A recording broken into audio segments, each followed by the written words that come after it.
Hi, Nina. So glad to have you on the Dyslexic Maverick podcast. How are you today? I'm great. Thank you, Nancy. And it's my honor to be with you here today. Awesome. So, the first question I always ask my guests is, are there a certain amount of drinks or certain special drinks that you have around you? Because it seems to be a neurodivergent kind of quality of ours that we bring lots of drinks with us.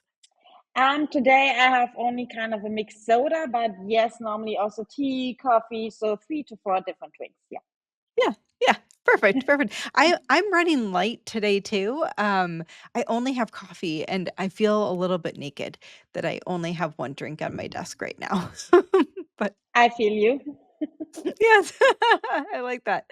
I like that. So I saw something on, I think it was LinkedIn, but it was one of your social media channels that had, it was like talking about you in a hoodie and how you can focus better with like a hat and a Oh, yes. hoodie. Is Yes, that a thing it for is. you? It is.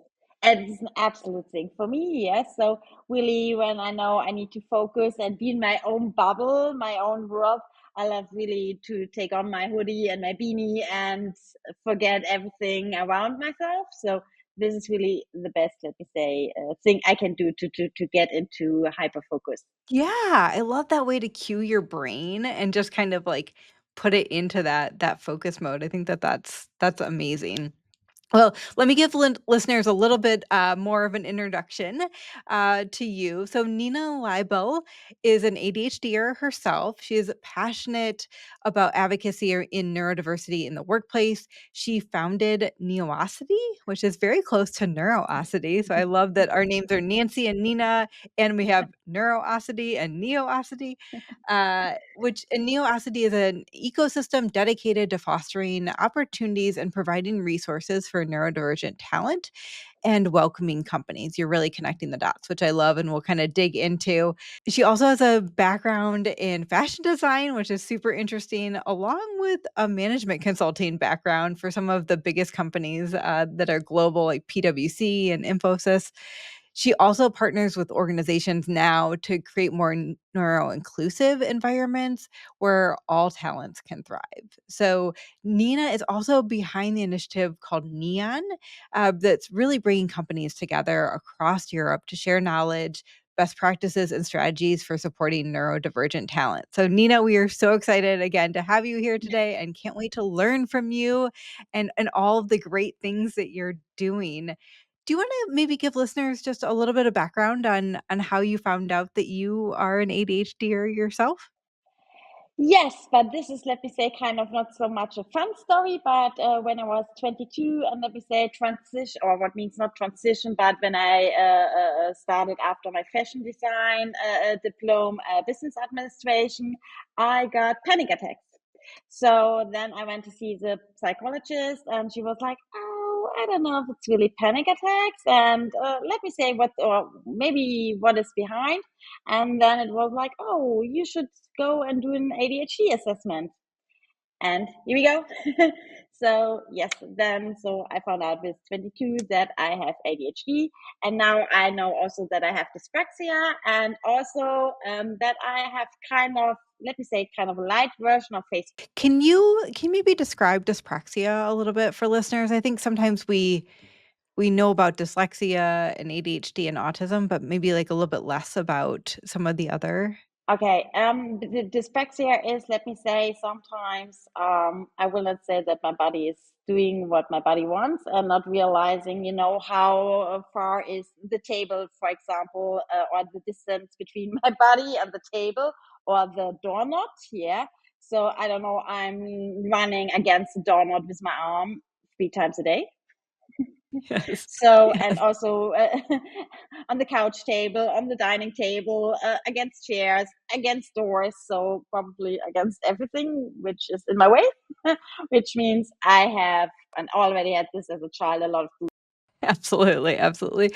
It reminds me of on social media there for a while, it was like the ADHD walk where everyone kind of like curved around like tables or different things and like they move their hips in between. Yes. And I think so many times there's these conditions that actually overlap and we don't know it. So it's kind of called an ADHD walk, probably because many ADHDers also have dyspraxia. They just maybe don't Yes. diagnose or don't know what it is, or something to that extent. But I see people doing it all the time, and it makes me kind of Yeah. giggle. And also, to be honest, I didn't know that was a thing. To be When I was young, it was like, okay, I'm a bit clumsy, yeah. And so I found out, let me say, 3 years ago, when I got a bit more into the other topics, and let me say, kind of attached to ADHD, also with face blindness. I didn't know also that was a thing. I was like, okay, maybe I'm not so much into faces like other people. I don't know. Yeah. Yeah. That's so interesting. Awesome. So I guess let's kind of take into what is Neosity. We kind of give a high level intro to it, but I would love to hear a little bit more about the company that you founded and your passion behind it. Yes. So Neosity, it's really like an ecosystem, as you already mentioned, for neurodivergent talents in the first place. Yeah, where they can find everything from job ads to tools. We have a lot of tools on our site, so 63 tools at the moment, where you can discover, and also books and papers, consultants, and so on. It's really like the vision that we have everything on the platforms, every kind of resource that you need, that is going to make your life easier in a kind of way. Yeah. And also, what I would like to mention, for the talents, everything is for free. So there is no paywall, there's no subscription. So you go on the website, click on tools, and you're going to see all the tools. Yeah. Also for the job ads, there is not, or they are not gated in any way. Yes, you can register yourself if you like, because if you want to apply to more than one job, it maybe makes it easier for you. Yeah. But also you can always directly, let me say, apply to the company without any registration or something. So that was for me really important, because when I was looking for a new job and for companies which are neurodivergent friendly, I didn't find any platform. So for me, it was like, okay, where should I apply? I don't know. Yeah. So, and this was, yeah, the reason why I founded Neosity. And also then for the companies. Yeah. I know it's kind of clear that we also bring our benefits with us. Yeah. And really for the companies to have a platform where they can find the, matching talents.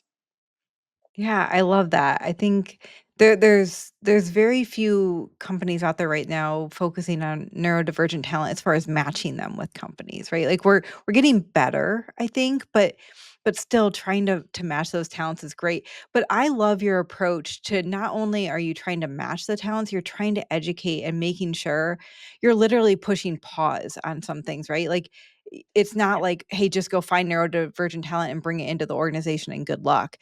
You've literally slowed down the process for people so that we can make sure that they're neuro-inclusive environments that we're connecting with, right? Let me say, not always, and not always in this kind of sense, because some of the companies are at the very beginning of their, let me say, neuro-inclusive journey. Yeah. But then it will be also always very clear, okay, hey guys, we are at the beginning, we are still learning. Yeah. But do you want to be on the journey with us? Yeah. And also because Europe is a way behind the US when it comes to neuro-inclusion, except UK. UK is 20 years ahead from the rest of us. Yeah. So that was also the reason why we founded Neon. Yeah. So this is really is the European Roundtable for Neurodiversity.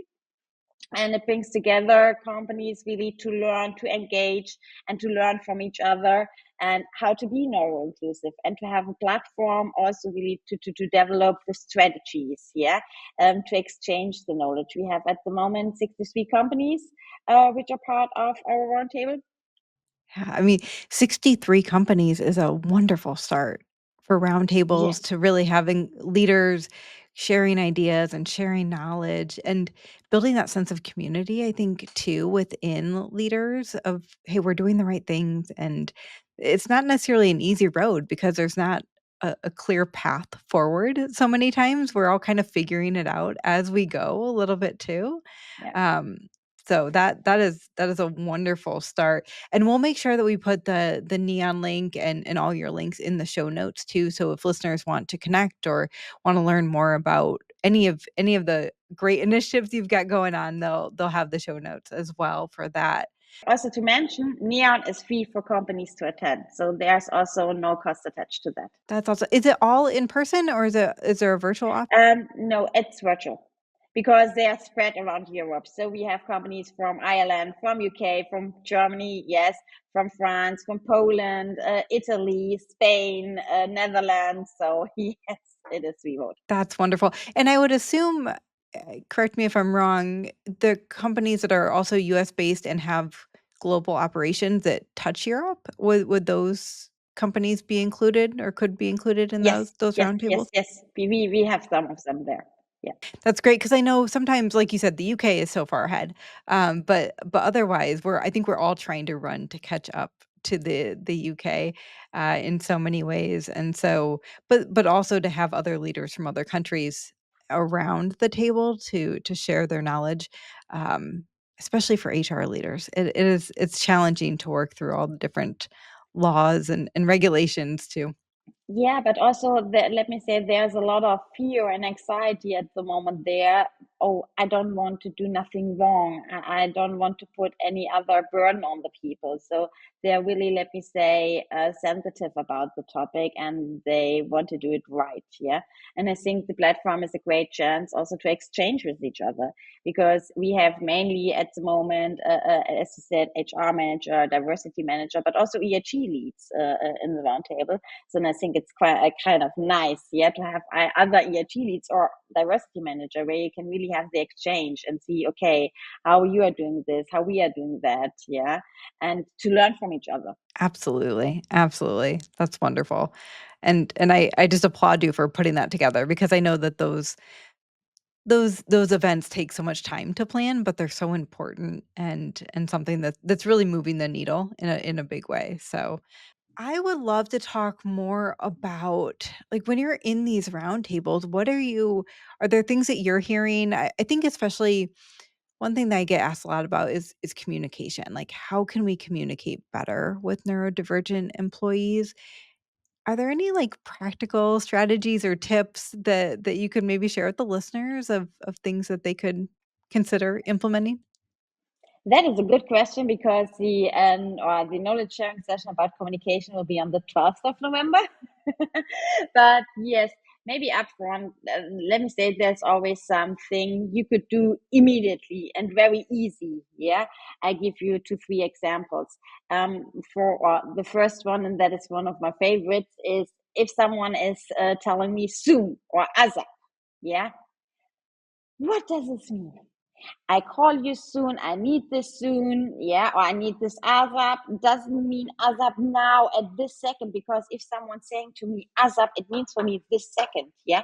So I will want this second or start this second I get the message, yeah, or also soon. Does it mean in 10 minutes, in 3 hours, the next day? I don't know. And it's crashing my day, to be honest. Yeah. And it's making me crazy. And so please, please, this is my advice. Yeah.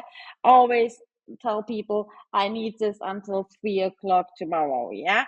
Or in 1 hour. Or really, I need you now to drop everything that you are doing and give me a call. But don't use this kind of vague terms like soon, ASAP, or whatever. Yeah.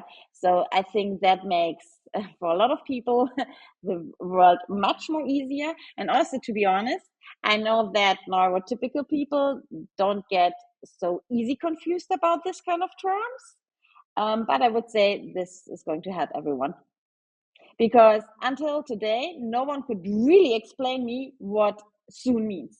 Yeah. No, So absolutely. I mean, yeah, ASAP, as we say it in the US, is very, like, what does that mean? Does that mean, like, by the end of the day? Does that literally mean drop everything?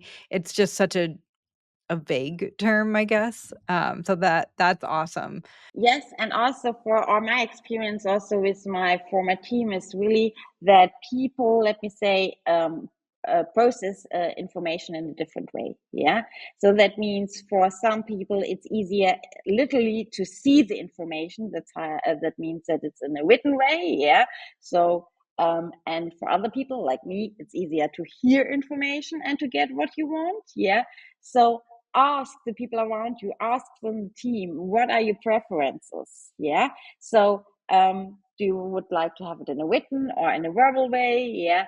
Do you would like to have a phone call, a talk or not? Because for some people, a talk for phone calls are really not good because it makes them really anxious. Okay, what is happening? Yeah. Um, I'm not prepared. What's going on? Yeah. Or it's getting out of, or they get pushed out of their routine. Yeah. So ask the people, what do they want and what is their preferred way of communication? So is it really in a written way, in a verbal way? Is it via phone? Is it via video chat with camera on, camera off? Yeah. So, and this is going to make everyone's life better because here also I think everyone, no matter if neurodivergent or neurotypical, has a preferred way to communicate. The auditory processing challenges with some people, especially neurodivergent people, but just in general. I think some people think, and I'm one of them, I think I heard everything correctly, but the way I process information is different.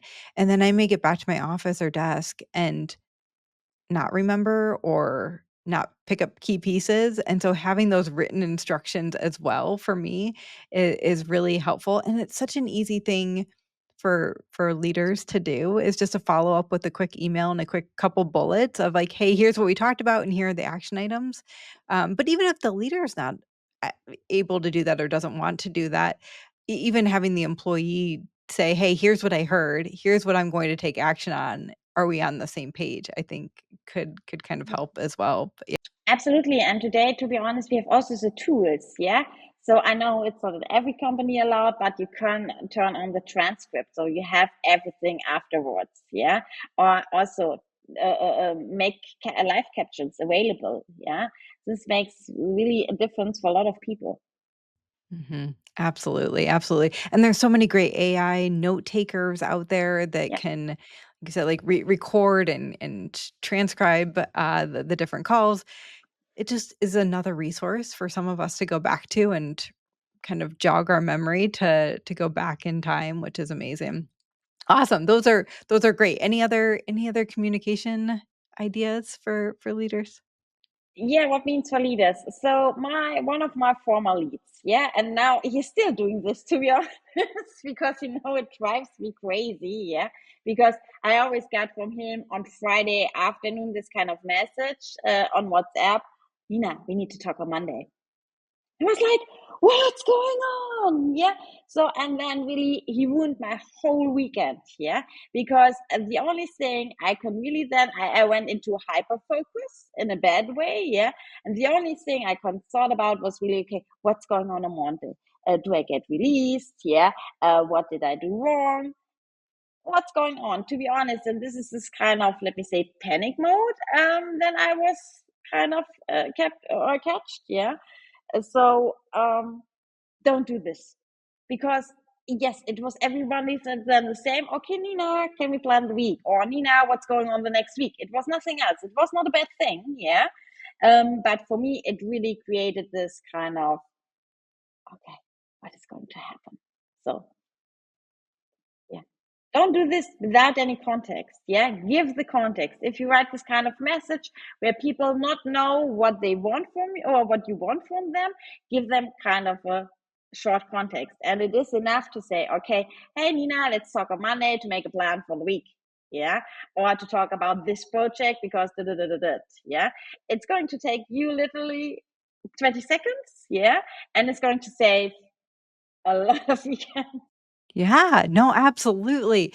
It is I think the best way to think about it too is just as a leader, assume that they're going to think the worst case scenario on the other side, right? So if at all possible, just try to clear the air with whatever in more detail um, ahead of time. It's always better, always better. I love those. Those are great. So um, being very detailed in your timelines, I think is awesome. Giving different ways to communicate is awesome.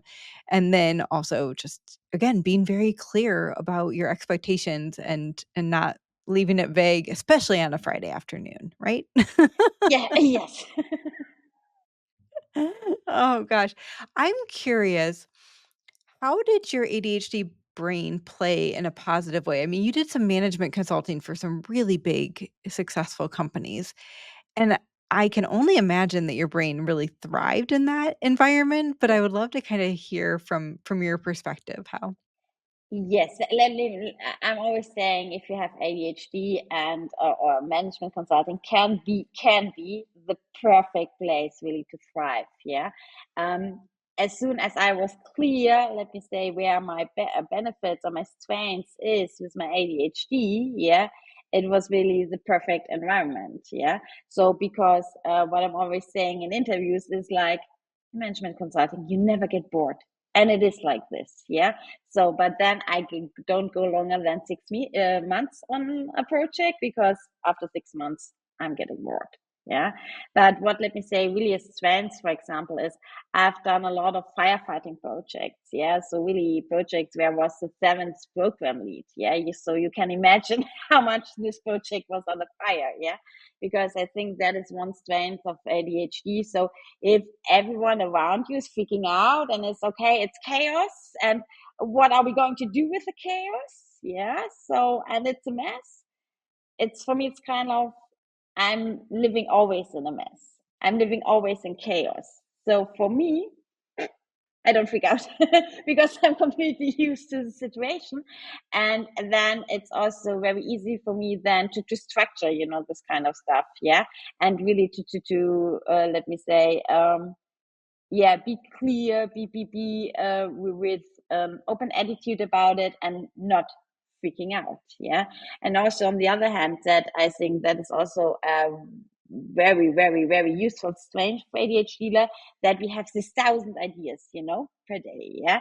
And that we find really creative solutions for problems where other people are stuck for days, weeks, months. We're coming up in 5 minutes, with 10 different ideas what could work out. Yeah, so I think that is most of the benefits you're going to have in this kind of fast-paced and really changing environment. I absolutely agree, and I love how you've gotten it down to 6 months, right? Like, I'm good for 6 months, but don't give me a Yeah, project for 18 months, right? because otherwise then I get bored. So that is really the deal. Yeah, if I'm long, and especially on this kind of firefighting projects. Yeah, also when they are, again in calm waters or still waters and everything is running smooth, I'm like, okay, can I leave? Because now it's getting boring. Yeah. And if I'm bored, I'm not functioning in the right way. It's so interesting that you're articulating this, and it's bringing me back. I did a speaking engagement this week, and one of the participants actually spoke up and said, "In chaos, my brain is really calm. It's just my brain is in chaos when my life is calm." Right? So, in a chaotic situation, we just do it. It's amazing. Yeah. Yeah. But I also think it's kind of, let me say, we are used to this, and it's also, Mm. it gives us the dopamine, and it's exciting. And yeah, Yeah. I will not say Yeah. I'm looking always forward to this kind of firefighting Yeah. situation, but I think we are exceptionally good in managing this. Yeah. And I always tell people too that our brains are they like chaos. So even if there isn't chaos or craziness in our world, we tend to create it just to give us something to get excited about, which can be a little bit of a challenge sometimes. But if we know that about each other, it helps at least. But I find myself as like if everything's going well, I kind of stir something up just because it's almost too good. Yes, to be honest, and also this is kind of because always in the interviews I'm saying to my leads, or to them my prospect leads, yeah, kind of, I can never get bored. If I getting bored, I'm a pain in the ass, and everyone always like, okay, it's okay, yeah. But at the time, then, and it happened all, or what means in every position, here and there, you get bored, and then they're freaking out. Okay, Nina, you're a Yeah. pain in the ass when you get bored. I was like, yeah, I told you on the interview, yeah, because then I'm having a kind of this thousand ideas. Okay, we could do this, or we could do that, yeah. We can do here this kind of business development stuff, or we could do here this team event, on that, on this, on that, yeah. So I think they're always hating it when I'm on the bench. Yeah, yeah. I love that. I'm a pain in the ass when I'm bored. Yeah, That is, like, that's wonderful. Wonderfully put. but I think a lot of neurotypical people underestimate this because they're thinking, okay, if she get bored, yeah, what is she going to do? Right, right. And then No, they found out what absolutely. I'm going to do, and yeah, so Oh my goodness. What I love this. This wasn't really in my notes, but I love kind of like how what it's like to work with us, I guess, is kind of what I'm thinking. Like, are there any other like quirks that you kind of let people know about ahead of time when you start a new project? I need to think about it, but maybe this puts it in a because to be honest, all of my former managers and leads always was saying you were the best and the worst employee at the same time. Interesting. Okay, tell me more. Yes, because it's kind of, let me say, I'm doing this, kind of firefighting projects. Yeah, or I'm doing stuff that other people not like prefer to do. Yeah, so it's really like so where I can excel.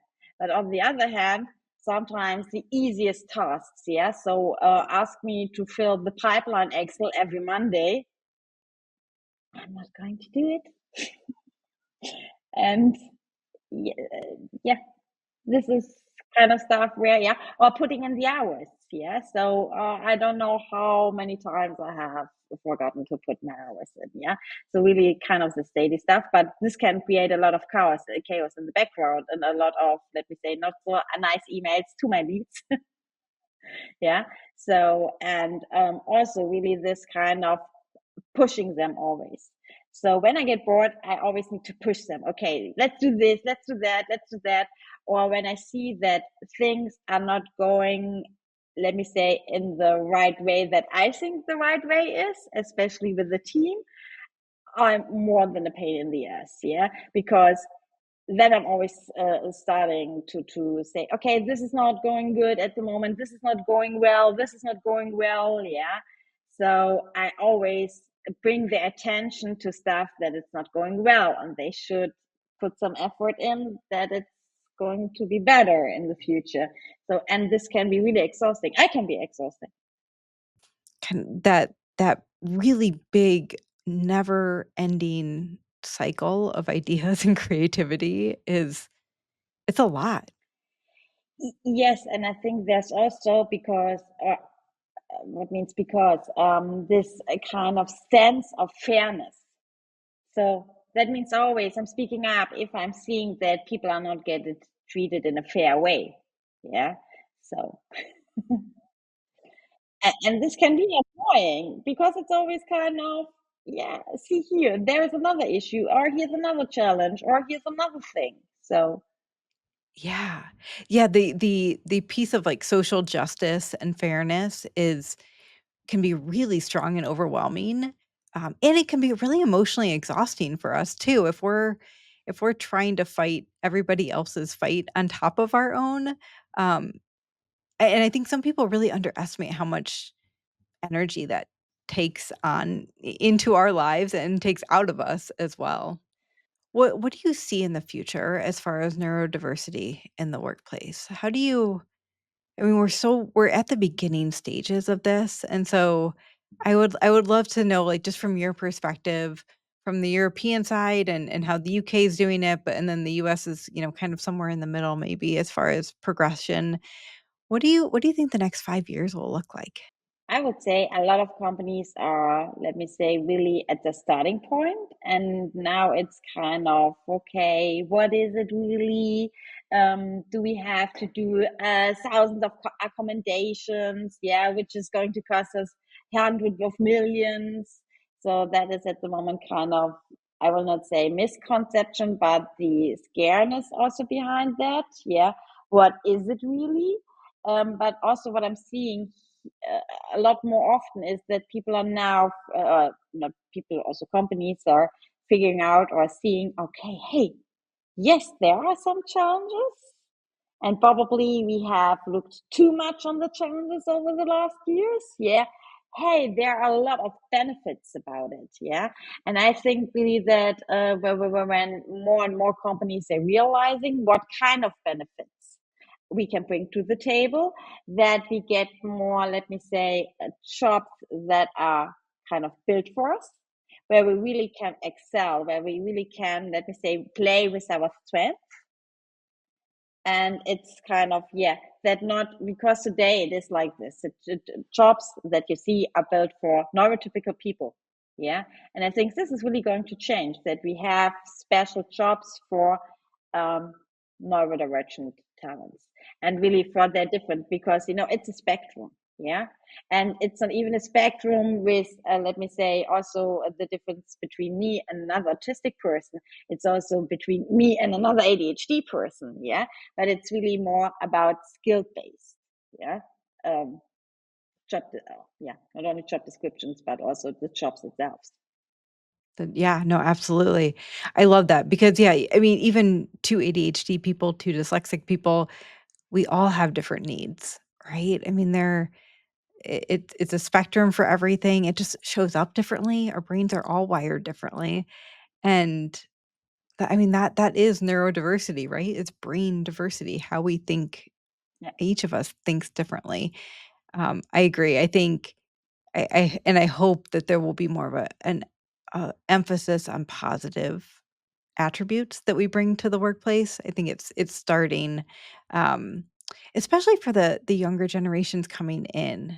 I think I hope they have a better understanding of the benefits that they bring as well at a younger age, and less of the medical model of deficits and challenges only to kind of balance that out. Yes, I hope so. I hope so. And it's really not, let me say, that we are having superpowers or something like this. What I'm always saying is every person has its strengths and its benefits. And yes, I can do stuff that you can't. But on the other side, or other hand, you can do stuff that I can't, and I never will do. And no matter what I'm going to try, I will cannot perform this like you. Yeah. So it should not be for me in general, like looking at the, let me say, challenges or weakness, really for everyone to take a look. Okay, what is your best? Yeah, or where are your skills? Where can you perform? I think that's just so important in general. What are your skills? What are you the best at, right? And everybody's got a list, whether we feel like it or not some days. I think everybody Yeah. has a list, and really bringing teams together to complement each other's skills is what great leaders do. They're doing it now. They just don't necessarily know kind of what they're doing, and that there may be another layer with the neurodiversity side, I think, in the background that they're maybe just not aware of yet. So, as far as the job boards, because I know this is a big focus for you, and I love that you're connecting talent, and positions that are open. Are there ways that employers can be more neuro-inclusive when they're writing a job posting or posting on a job board or trying to recruit neurodivergent talent? Oh yes, they have a lot what they can do. Let me say, when and there's a lot without any business case behind. Also, what you could start really like tomorrow. Yeah. So okay, maybe tomorrow it's weekend, so you cannot start on Monday. But yeah. So yes. With the job descriptions, it's really about don't be vague. Yeah, what means someone is good working in a team? Yeah, or really be skill based. What do you need? And go back to the team where the open position is and ask what kind of skills are really needed. Yeah, so because you see it as standard presentation skills. Yeah, so, and I have seen this in job descriptions for coder. Yeah. So I don't know if they need to do so much presentations. Yeah, really like that. Yeah. So be very, very clear, very precise, and also saying kind of, well, why do you need the skills? Because you need the skills because yes, you need to do a presentation every week or once a month or once a year. So what does this really mean? Yeah. And also be very transparent with your process. Yeah. How does your process looks like? Because for me, sometimes I didn't apply to jobs because the process looked so complex, or so it was so many burden. I was like, okay, no, I'm not going there. It was kind of too bureaucratic, yeah. And this is, let me say, put on your website your process, how you or who you're hiring step by step, yeah. And then, and when it comes to the, let me say, interview, and there is a lot of stuff you can do, yeah. So first and foremost, do we really need, or let the people choose if they want to have a first video meeting or prefer a phone call? Because for some neurodivergent people, especially for people on the autistic spectrum, yeah, it's not so easy always then to focus on the conversation if they, need to check all the time. Okay, is my hair right? Do I have looked enough in the right winkel in the camera? Yeah. Um, so, and to be honest, 10 years ago, there was always a first phone call. Yeah. Or, yes, or have the option really to say, okay, turn the camera on or off. Yeah, later when you really want to be neuro-inclusive, yes, there's also, or could be the option with asynchronized video meetings or video chats. Yeah, also voice messages, or also chats.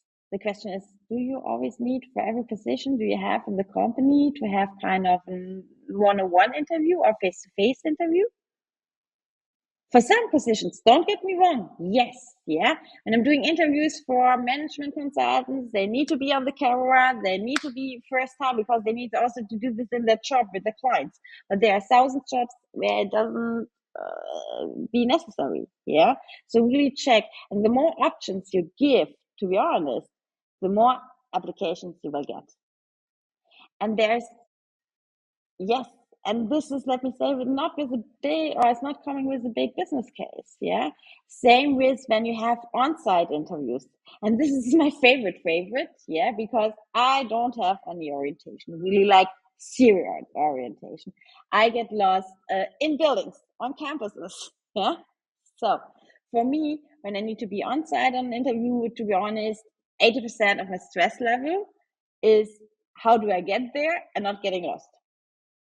So, and then it would be so nice, and I think it is so easy to get with the invite for the interview. Yeah, really kind of a detailed description. Okay, how do I get there? By bus, by train, with a car, by bike? Yeah, where can I leave it when I'm arrived? Yeah, and then when you have, let me say, a building that has more than one entrance, and a lot of corporate companies have more than one entrance. Yeah, take a picture with an arrow, like you need to go there, or then you need to go or take this entrance, go to the left, and then there is the elevator, or there is kind of a desktop or whatever. Yeah, and to be honest, this is going to take someone in HR, and probably sometimes also the working student or the intern, 2 hours to set it up in the system.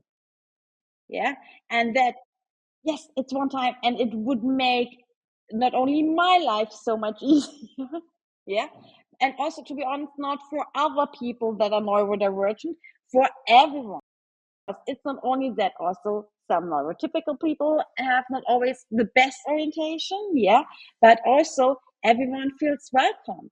It's like, hey, we're taking care of you. We want you to arrive without any stress, yeah. So, and I think everyone would appreciate this.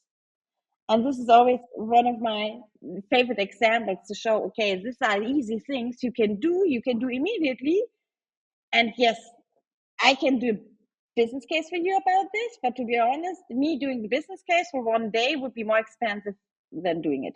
And it is it's so helpful even so we're talking about employees, but also for vendors, for, any type of person that's Yes. coming to your facility.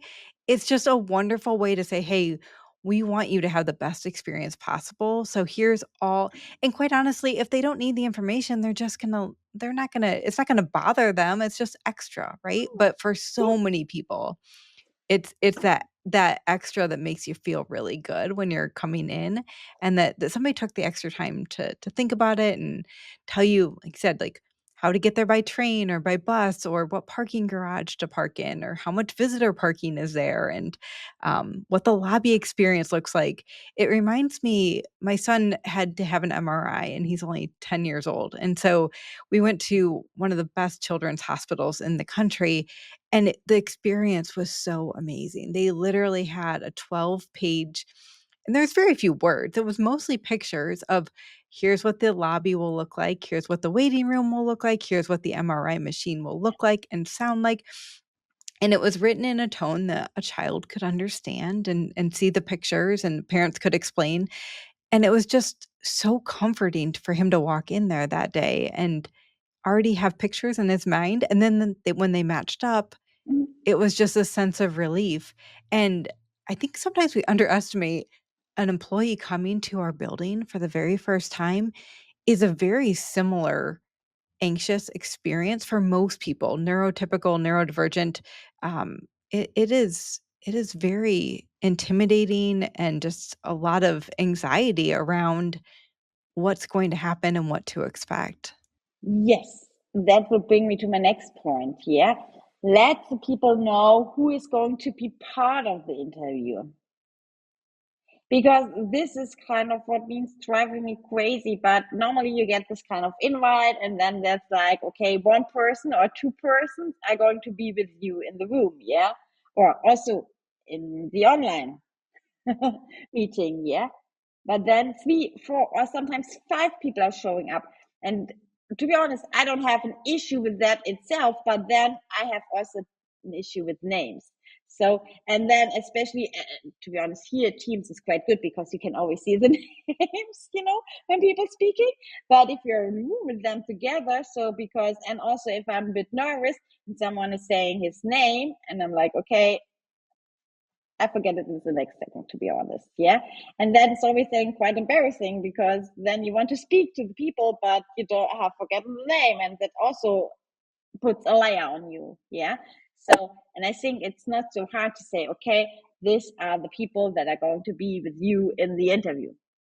Yes, I absolutely agree. I love it when people they'll type the name, but then they'll hyperlink their LinkedIn profile to the name as well. So in the email, it makes it this clickable link that I can kind of put up in a new tab and then do that research. Um, Again, it's an extra step, but it doesn't. It probably takes 5 minutes, right? I mean, it is not significant. It's not, to be honest, no, I would not even say 5 minutes because HR Mhm. knows normally who is going to be in the interview. They only need to type the names and the email. Yes, with a link, that would be amazing. Yeah. But Yeah, we need yeah. to know. And also, and I'm always saying this, we always need to take a look at what kind of position or what kind of job we are talking about. Yeah. Mm. But also for a lot of jobs, I think it would be completely perfectly fine. Yeah. If you're going to send the questions up front, I because agree. then people can prepare. Yeah, we are not in university and doing a test anymore. Yes, So yes. yeah, if if your job is about being flexible, on time, also very spontaneous, okay, then fine, don't do this. Yeah, but there are 1,000 other jobs where you don't need to have this kind of skills. Yeah, so why not sending the questions up front? Yeah, I agree. I agree. And even if some leaders don't maybe feel comfortable with the questions, which I agree, even if people don't Google the answers, they're not going to use Chat GPT and come up with answers. I've never seen that. Maybe it's happened, but even just the structure of how your interviews go, I think is helpful for the leadership and the Yes, management team so that they can stay consistent. And then also for the employee to know, okay, we're going to go around and do quick introductions, and then they're going to ask me a few personal questions, a few professional questions, and kind of at least the structure. If I guess maybe that's kind of a meeting in the middle or a step in between that would at least help. Um, I also think setting up rooms to be more comfortable for people. like, I guess I'm thinking of, like, lighting too, as far as, like, an interview, room, or maybe one I would do really poorly with a room full of windows where people are walking by, or there's, like, a busy road outside. Um, Yes, where you can any easily get thoughts on distracted. that? Yeah. Yes, also, let me say this is if you have the chance in the office, yeah, I really look for a room that is where not 1,000 distractions are around, yeah. Also with not the, let me say, how do you say in English? So now the word is missing. The lightest lights. So the Oh, with the fluorescent lights? yes, yes. So Mhm. with a bit like kind of natural light, yeah. Um, and where it's not too loud and too noisy around. Yeah, Yeah, this is yeah, also I going to help. agree. Yeah, and even just offering if there's window shades to like, "Would you like the window Yeah. shades down or up?" Again, it goes back to the instructions when they first arrive.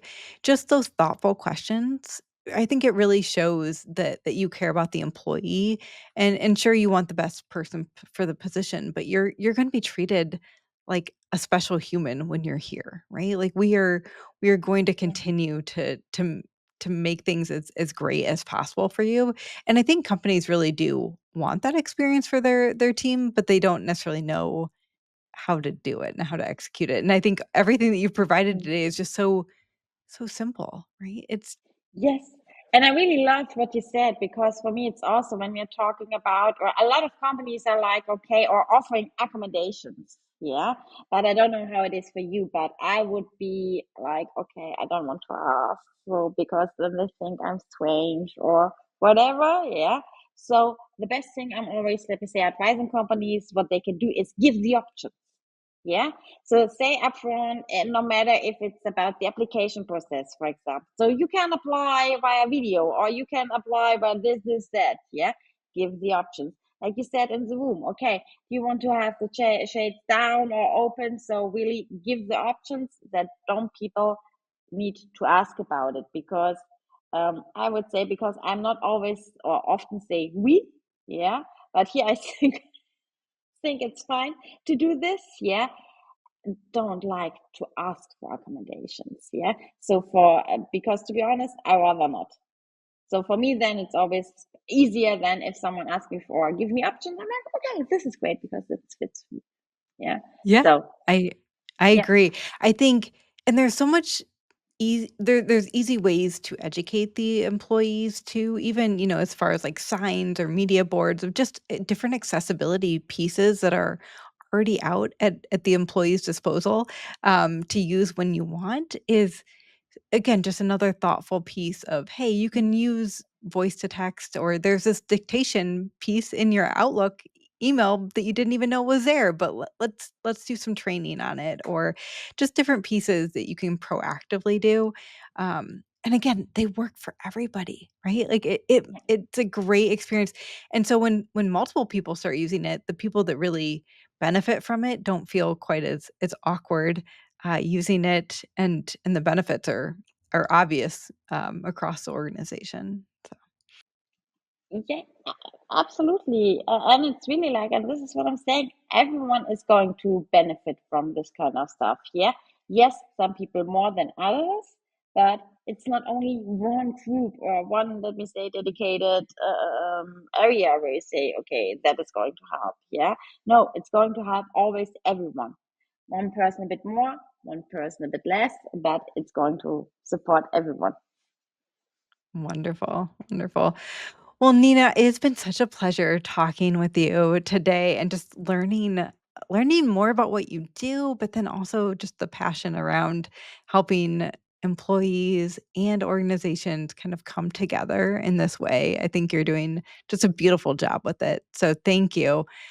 Is there any words of advice that you would give to candidates as we kind of wrap up about the just I mean, it's a struggle to find a job in a position in this kind of world, no matter what kind of brain you have, but especially for neurodivergent individuals, it can be extra challenging. Any words of advice or encouragement? Yes. So be bold in this kind of sense, yeah, because I know one of the biggest hurdles is that we are not allowing ourselves what means to dream. When we see job descriptions that not fit kind of really 100%, yeah, we are kind of scared and saying, okay, they will not take us anyway, yeah. So try to be more like, okay, if I'm going to get 60, 70% check mark, yeah, go for it. Yeah. And also, if you don't want to disclose, because this is also what I'm hearing a lot, disclosure. I know that a lot of people don't want, and that is completely fine not to disclose. Yeah. But also, if you're saying like me, yeah, okay, I know I'm only good at 6 months projects. Yeah. You can say this. You don't need to have to say, hey, I have ADHD and that is the reason. Yeah. But saying in an interview, hey guys, I prefer more the 6 months projects, yeah, or in other jobs, other areas, yeah, that is completely fine, yeah. So try to be, yes, bold and brave and say what kind of you need, and you don't have to disclose. Yeah, be bold and be brave. I love that. That is something that I think we all want to strive to be, and it feels so good when we do it, right? When we honor ourselves and our own brains and how we work best, it feels good. Yeah, I know it's not always easy. Also, to be honest, yeah, that is tough times looking for a new job. Yeah. And we know, and I know that the self confidence is always also not the best at this point in time. Yeah. But try it. Yes. Yes, absolutely. Awesome. Well, thank you again, Nina, for taking the time to speak with us today and share your wisdom and experiences with our listeners. Until next time, friends, enjoy that unique brain of yours. Thanks for listening. If you like this episode, I would love it if you would consider subscribing. It is literally the best way you can support our work here. And if you're feeling extra generous, take a screenshot and tag us on social with one of your takeaways from the episode. Until next time, friends, embrace that unique brain you've been given.